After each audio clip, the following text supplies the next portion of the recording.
Titik terendah seorang anak lelaki bila dapat tahu mak hampir buta, kecewa, merana, menyesal menghantui aku. Sebab mak selalu cakap nak sangat tengok Kaabah depan mata.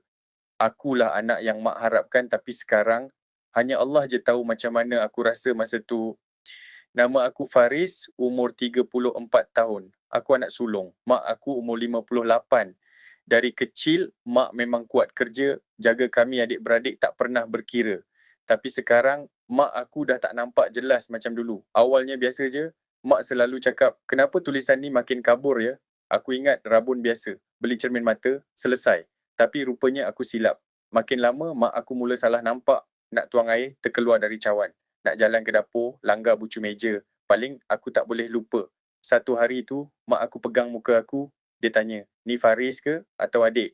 Aku diam. Dalam hati, aku dah mula takut. Bila cek hospital, doktor cakap saraf mata mak aku dah mula rosak. Kesan dari bacaan gula yang lama tak terkawal. Bukan sehari dua, tapi bertahun-tahun. Doktor cakap lagi, kalau tak jaga dari awal, memang akan jadi macam ni. Aku rasa macam kena hempuk. Sebab aku tahu mak aku jenis tak suka makan ubat.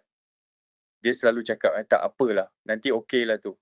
Rupanya tak apa itulah yang makan dia perlahan-lahan. Sekarang, setiap kali keluar rumah, aku kena pegang tangan mak. Nak baca mesej pun aku kena bacakan, nak solat. Kadang dia nangis sebab tak nampak sejadah betul-betul. Aku pernah tanya diri aku, kenapa aku tak paksa dari awal? Kenapa aku biarkan? Aku bukan tak cuba ikhtiar, aku cari macam-macam. Sampai satu tahap aku jumpa satu herba ni, orang lama panggil akar legi. Aku baca ada kajian yang kaitkan dia dengan sokongan kawalan gula dan peredaran darah. Aku cuba carikan dalam bentuk kapsul, senang mak nak makan. Nama dia kapsul aman. Aku bukan nak cakap benda ni magic, tapi sekurang-kurangnya ini usaha aku. Cuma satu benda aku nak pesan, kalau mak ayah kita sekarang mata dah mula kabur, selalu silau, nampak bayang je, jangan tunggu. Sebab bila saraf mata dah rosak, dia bukan macam luka biasa yang boleh sembuh balik.